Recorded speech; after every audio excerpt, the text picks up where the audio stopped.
The following talk was given at the Insight Meditation Center in Redwood City, California. Please visit our website at audiodharma.org. One of the central themes of practice of Buddhism is that of impermanence. And in fact, some people have said that all of Buddhism is one thoroughgoing meditation or contemplation of impermanence. That's central to the whole Buddhist enterprise. And it's not unique to world religions and world philosophies and to human beings to put some emphasis that the world is a changing place. Things are changing and transient, things arise, things pass, things are inconstant. And Heraclitus, who made this famous statement that you can't step in the same river twice. So it's not unique to Buddhism, but I think what's unique to Buddhism is how thoroughgoing it explores this topic of impermanence. It goes into it deeply.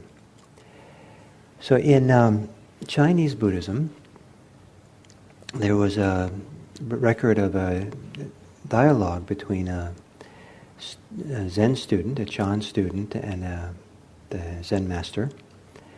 And the student said, what happens, or what about when things arise and they pass ceaselessly? Things arise and they pass continuously.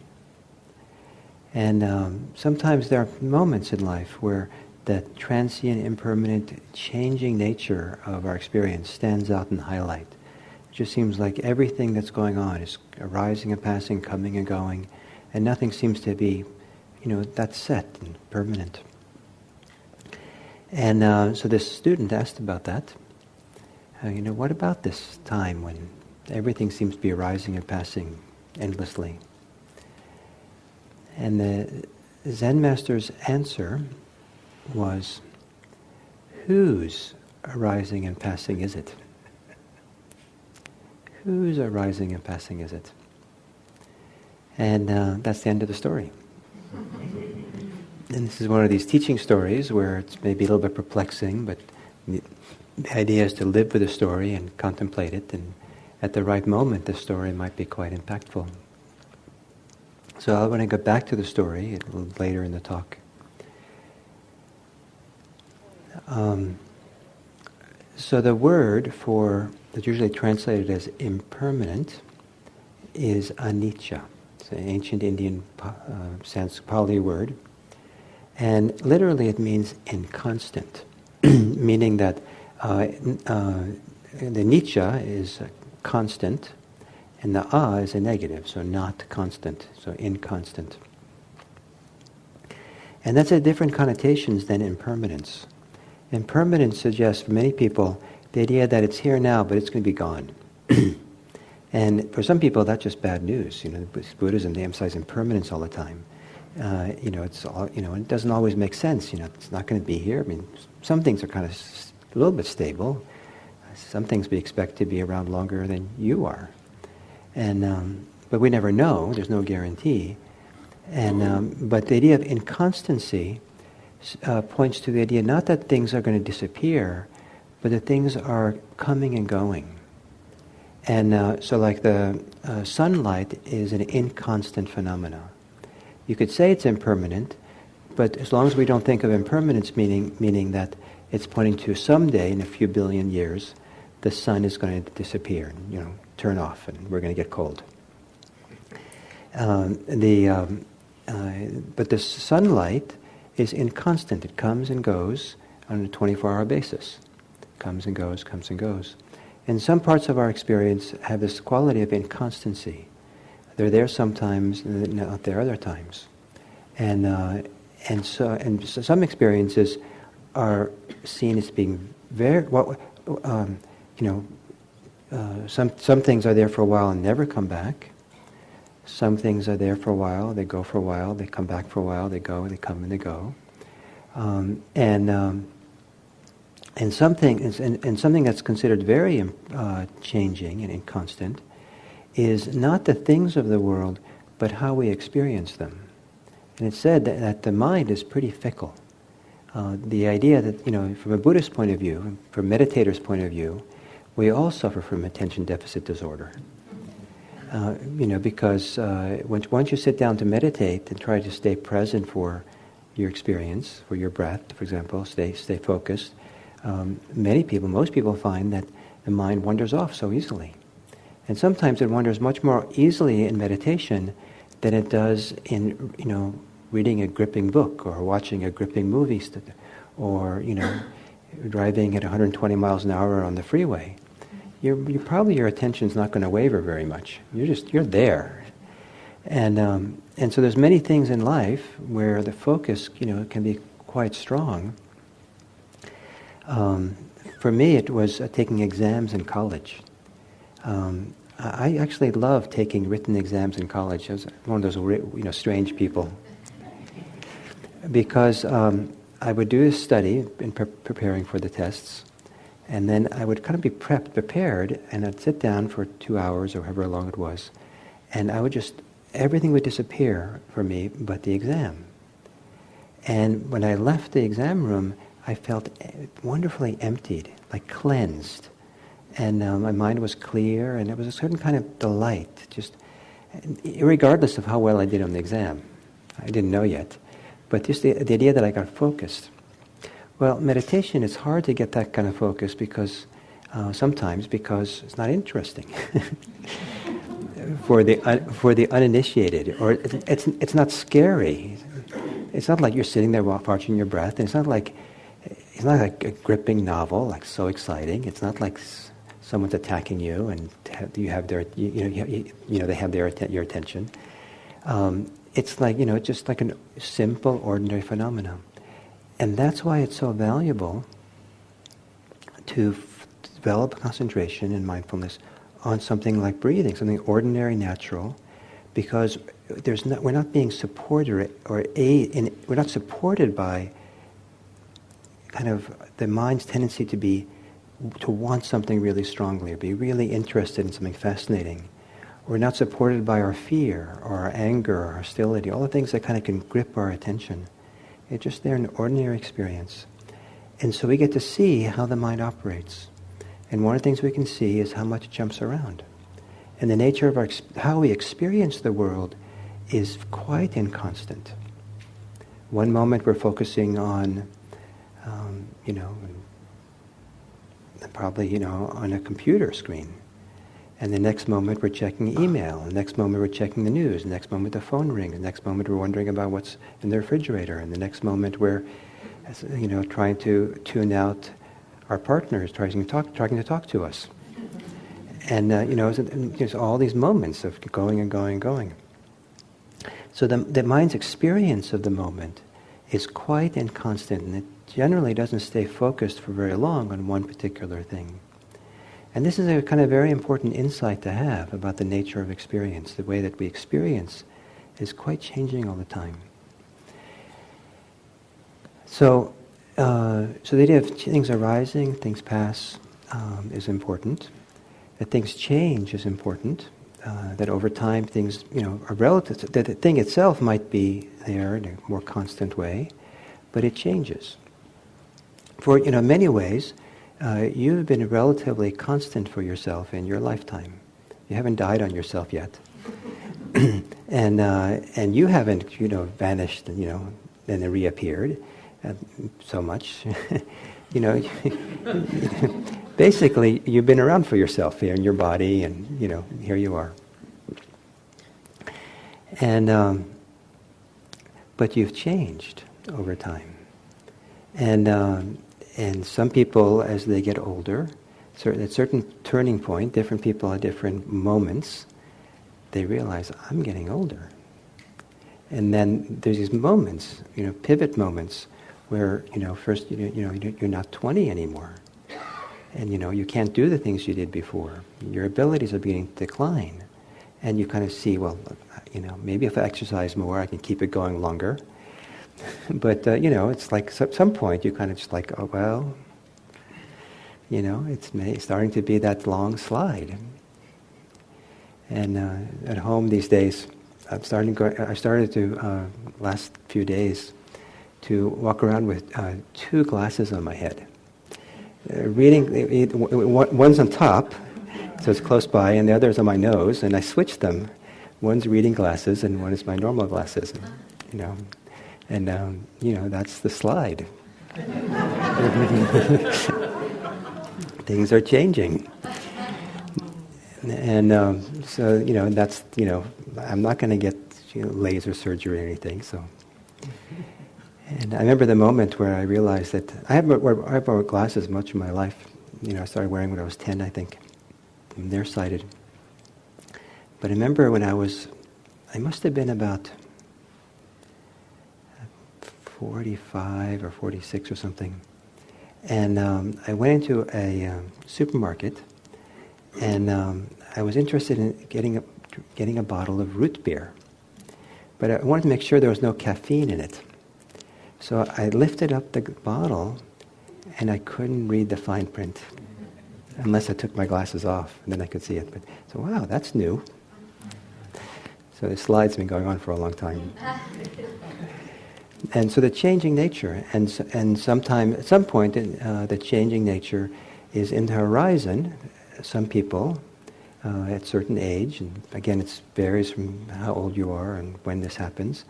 I think some people see on the horizon that they're definitely impermanent, that the end is coming, and it gets interesting when decisions get made, because I don't have that long. I'm not going to get a PhD in physics anymore. I don't have time, or my mind doesn't work so well anymore, or something. It just doesn't make sense now to kind of go to school for 14 years and get a PhD in physics.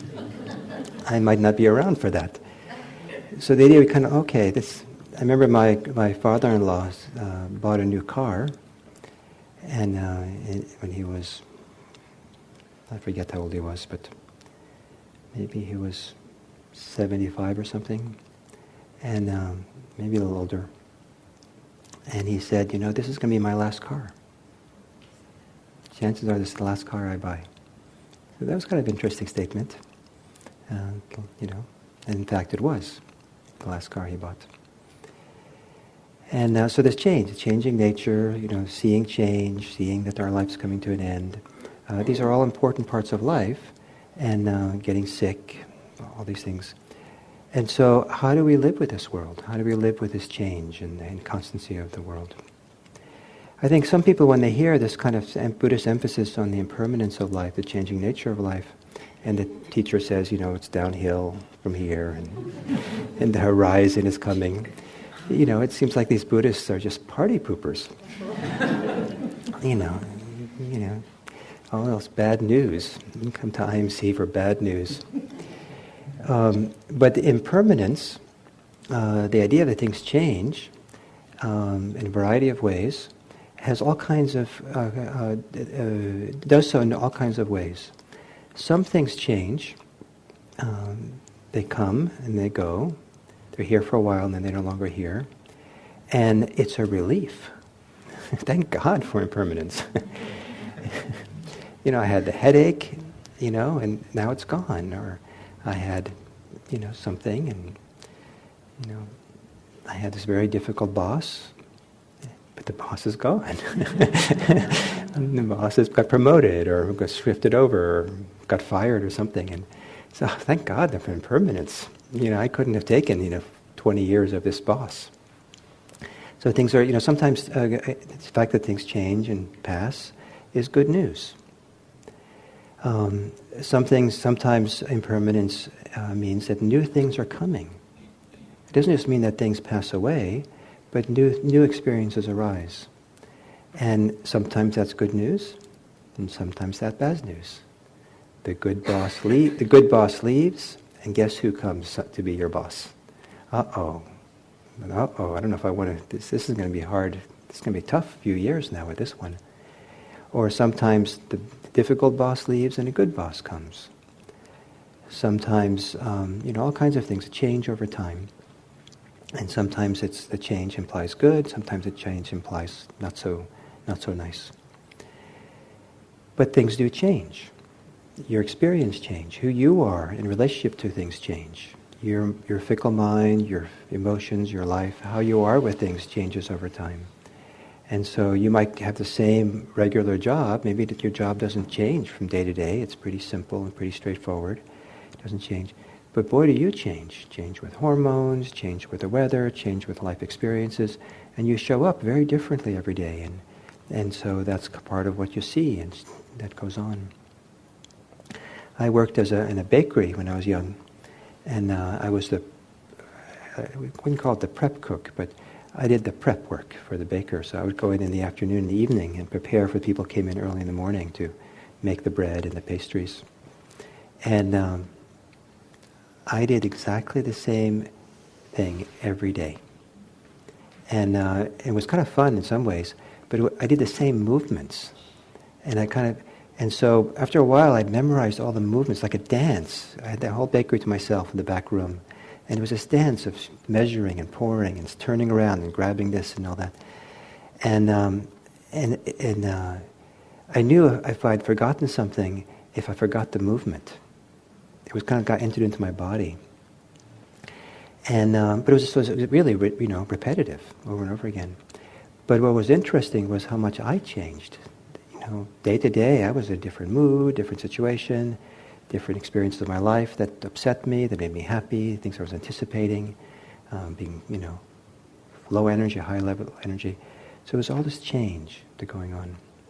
Things change, sometimes for the better, sometimes for the worse, but they change. So things change means that what was is not here now. It also means something that wasn't is now here. And that can be either nice or not nice, depending how it is. The third aspect of change and impermanence and inconstancy is that's a particular kind of emphasis of Buddhism, is that change and impermanence, the arising and passing of phenomena, occurs in relationship to other things. There's no spontaneous kind of creation in Buddhism, like something wasn't there and just suddenly appears out of nothing. And there's no spontaneous combustion or disappearance. Things arise, exist, and pass away because causes and conditions come together. So things arise in relationship to other things happening. The day appears because the earth is spinning, and the sun is, not so far away.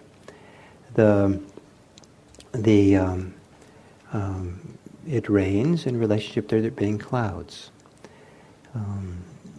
You're apprehensive about going to work because of a relationship you have with your boss. The apprehension is in relationship to something. And so that there's always a relationship, there's always a conditionality, conditions that are in place for this changing phenomena that goes on. And one of the important conditions, one of the important relationships, is a relationship that we have with the changing things, changing phenomena. And our experience of life sometimes is very much influenced by how things are changing. So if something is really nice, something we really enjoy and want to have, disappears, goes, it affects us. Our mood, our emotions, our thoughts, our concerns arises in relationship to the thing that passed away. Things are going to arise, we anticipate them arising, they arise, they're there for a while, and it affects us. If it's a nice thing, we're uplifted and feel happy maybe. If it's an unpleasant thing, we feel maybe kind of discouraged or upset or unhappy about it in some way. But we ourselves are very much influenced in relationship to what's changing at all the time.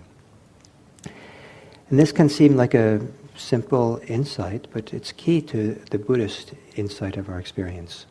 And in relationship to some of the ancient Indian religions of the Buddha's time, the emphasis on permanence was not so different. The idea that life is impermanent, there's lots of change, it's easy to see. Some of the religions in ancient India emphasize this, but they've emphasized that the world of impermanence is a world of suffering and challenge. There's no reliable, continually reliable happiness to be found in the world of change. You can be happy for a while, but because things are inevitably will change, you can't expect to have constant, permanent happiness if the things that make you happy are changing.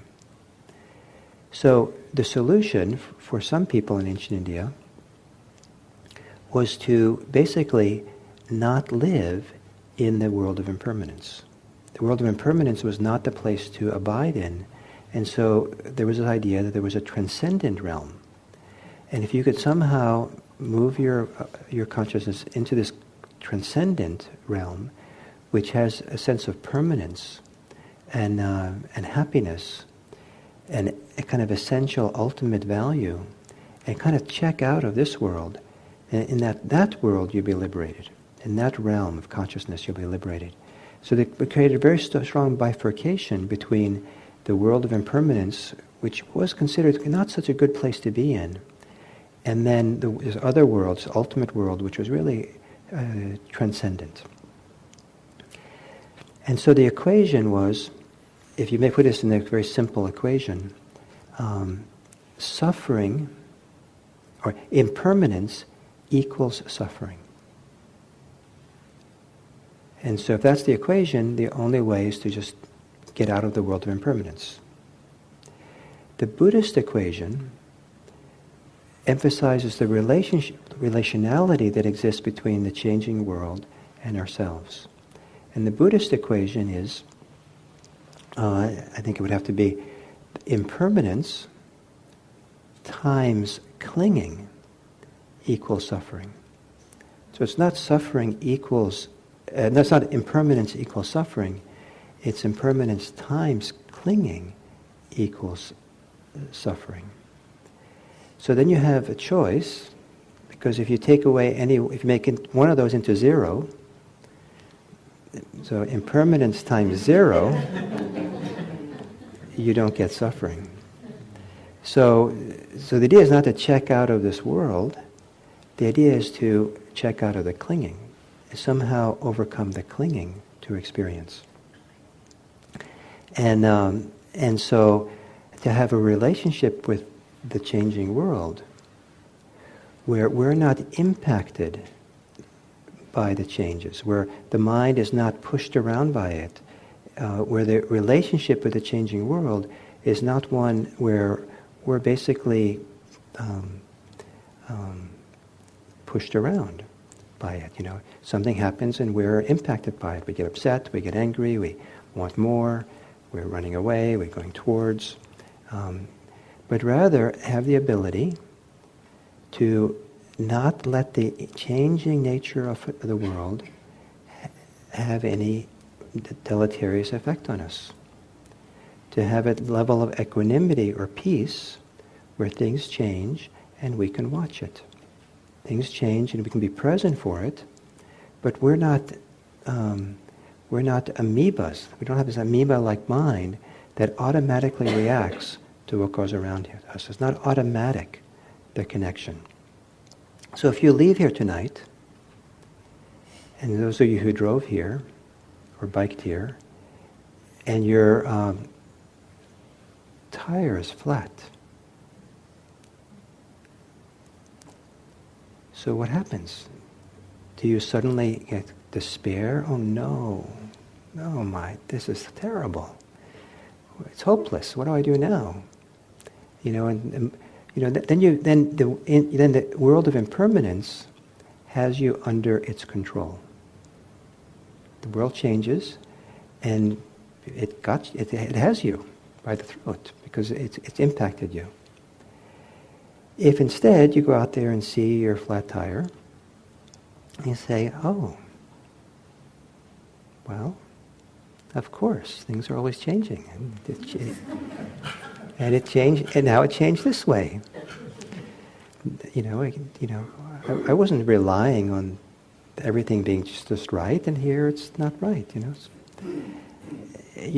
some response like that, then you're in control. You're not kind of being impacted and automatically responding to things that change, things that are not how you want them to be. So one of the primary hooks or buttons that the changing nature of the world uses to influence us, to have an effect on us, is our clinging, our grasping to things, our attachments. And so we don't have to live with attachments. We don't have to live with clinging. So the Buddhist approach is to stay in the world, don't transcend the world, stay in this world that we can live in and live with everyone else, but somehow work on that relationship between us and the world. So we're not impacted every time when things change and shift. We're not impacted negatively. We don't lose our center. We don't lose our autonomy. We don't lose our freedom. We don't lose our ability to choose and to be wise in the situation. We don't succumb to the experience. And so then the Buddhist approach is to learn to notice clinging and attachment, and to learn how to develop equanimity, to learn how to gaze upon the experience peacefully. Look at that. Rather than kind of getting all excited and running around in circles or whatever we do. And so this is one of the reasons, one of the purposes of mindfulness practice is to learn how to attend, learn how to see or be aware of what goes on in the world with a kind of clarity where the experience of the world don't push the buttons we have, because there are no buttons, or those buttons are not active or not up front. So we can carry with us a stability, a kind of constancy, a kind of stability of mind. The mind becomes stable, or the heart becomes stable. The heart has a constancy in the changing world. The heart and the mind doesn't change so quickly and easily. It's not influenced so strongly by what goes on around us. And so while the world is seen as being impermanent, the inner life starts becoming more stable. It has a little bit more permanence or stability or constancy. The world around us is seen as very unconstant, but it's seen with an awareness which has constancy in it. It's kind of stable, continuous, here, settled. And one of the paradoxes is that for a mind which is inconstant, meaning a mind which is agitated and thinking and jumping around a lot with a lot of different thoughts and ideas, it tends to project permanence onto reality and want permanence. So if the mind is constantly changing, it kind of sees things out there or wants things out there to be unchanging. When the mind becomes less changing, mind becomes more constant, it tends to see more change out there. And that more inconstancy and more, wow, things are always changing in some maybe subtle ways and big ways. It's always changing. The light is changing through the day, and the people are coming and going, and my feeling, my body changing all the time. I was satiated from lunch, and now I'm hungry, and just all kinds of things are constantly changing and shifting, and it's phenomenal how much they are. So there's a kind of reversal that happens. And part of the reason is that when people are agitated, and the mind is swirling around a lot of thoughts, those thoughts tend to operate by assuming that things, are nouns, are objects. And when we relate things through concepts, the concepts usually don't acknowledge that things are changing, that they're verbs, they're processes. But when the mind is still and quiet and constant, stable, it's not living in the world of thought so much. It doesn't live so much in the world of concepts. And it sees and experiences the present moment much more fully. And as we experience the present moment more fully, it's just we become increasingly aware of how things are constantly shifting and changing. And so the Zen student asked, when things are arising and passing ceaselessly, rising and passing without end, just continuously, what then? And the Zen master says, whose arising and passing is it? So what do you, if you then turn around and look at yourself, what do you identify in yourself as the self that knows the rising and passing? And if the mind is still enough, then you'll see that you can't find anything in there that has the kind of stability that says, oh, that's me. So for example, some people might say it's their thoughts are me. But if you look quietly and stably at your thinking, your thoughts come and go. And who are you when you don't use your thoughts to answer the question? You haven't died. You're still here. But who are you when you don't have a thought to answer the question? And if your thoughts come and go, who are you between the end of one thought and the beginning of the next one? If you kind of get a sense of that, then it doesn't make any sense to use a thought to define yourself. Because if you're not defining yourself, then who are you? What are you then? Are you your emotions? Some people identify very strongly with their emotions, but emotions also come and go. And so if you, and who are you when maybe you identify very strongly with one kind of emotion, but then when it's not there, then who are you? What are you in the gaps between the emotions? Some people identify with their desires or their intentions, but they also come and go. And who are you when they're not there? Because they come and go. So there's something that happens when the mind is quiet and peaceful and settled on itself, not worried or anxious about anything. And it turns around to look at itself, to find who is it that's aware. It's actually difficult to find anything in there. Nothing kind of qualifies if you really look carefully. And if nothing qualifies as the self, who are you? The more interesting question then is, why bother? Who cares? We have a society and also kind of human psychology that is very much focused on wanting to have an identity, wanting to be something and be someone. And for some people it's quite neurotic. For some people it's quite desperate because there's so much challenge, maybe danger in their life, harm that's been done to them. And one of the ways we try to figure out how to be safe is to figure out who we are and have an identity we hold on to. But the sense of identity is a brittle thing. Because to try to hold on to an identity like I'm this way, when everything's always changing, you can't hold on. In fact, the more people hold on to an identity, the more brittle they become. Identities are kind of brittle, especially if you hold on to it tight. Try to prove it and show it to people. And so to be able to turn around the mind, a quiet, stable, contented mind, and realize you can't find anyone who is aware. There's awareness, but no one who's aware. There's thoughts, but no one who's thinking. There are feelings, there's emotions, but no one who's emoting. There are intentions, but no one who's intending. Points to a radical new paradigm of how to live in the world.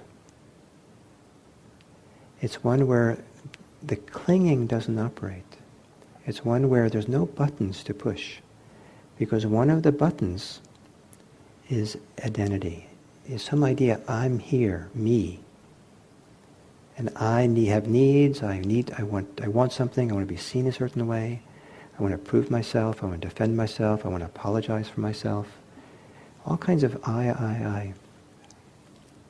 And not to have the I's operating, not to have that button, allows for us to operate in the world in a very different way. And it takes a little time to get wise about that, to understand how we can trust this place where we're not clinging to anything, and to realize that we're probably safer going through the world when we don't cling than when we cling. And that's a big, big lesson to learn, that we're safer not clinging than we are when we cling. Because I suspect that a good percentage of clinging is an attempt to try to be safe. So it takes a while to learn that, to relax, to let go, to experiment, to walk into some place and try not clinging to anything, kind of being open, trying not to be anybody, just be transparent, be open, or just be. And get a feel for it. What's it like? Go someplace where it's safe. Like maybe go to the supermarket where no one knows you. And then don't be anybody. And, you show up at the counter with the clerk and see what it's like not to be anything, not to prove yourself or show how smart you are, or not clinging to anything, just there. And see what you learn from that. See if there's another way of living your life where you're relaxed and open. You can watch things change, come and go, but there's a stability, a peacefulness, an equanimity, a transparency, a spaciousness, a stillness, beautiful stillness that can't be there when the agitation of self is there, when the clinging of self is there. So we live in a world of change. We live in a world of inconstancy and impermanence. And we live in the world of impermanence in relationship to it. And it lives in relationship to us. And we can be excessively influenced, affected by how things change. So we have ups and downs by how things are changing around us. Or we can learn to become free, independent, peaceful in the midst of the changing world, so that we're more in charge rather than the world. The world's not in charge of us, but we're in charge of, not the world necessarily, but how we are in the world, how we're affected. And to make that shift, at some point we also begin seeing that one of the ways we stay agitated is by this who, our strong identification, I am. And then to be able to turn strong attention inwards and find that nothing in there, there's nothing in there that can be threatened. That the essence of who we are, it can't be threatened, it can't be harmed. That it's clear, it's spacious, it's open, there's nothing there, but rather than the idea there's nothing there as being bad news, it's like the best thing and best show in town. It's like the best thing not to have anyone in there, because then there's space for what's really in here to express itself. I think that was the topic of last week's talk. That there's tremendous wisdom, compassion, love.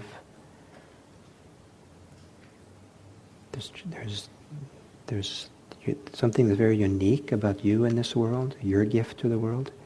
Whatever that is, it is a chance to bubble up in the space that's been created when you're not holding on or not preoccupied with self. And then the world of impermanence flows and changes, and both inwardly and outwardly. And learning to trust this flow that flows from the heart outwards, is part of the art of living a free life. So as a way of ending, I would like to encourage you to experiment.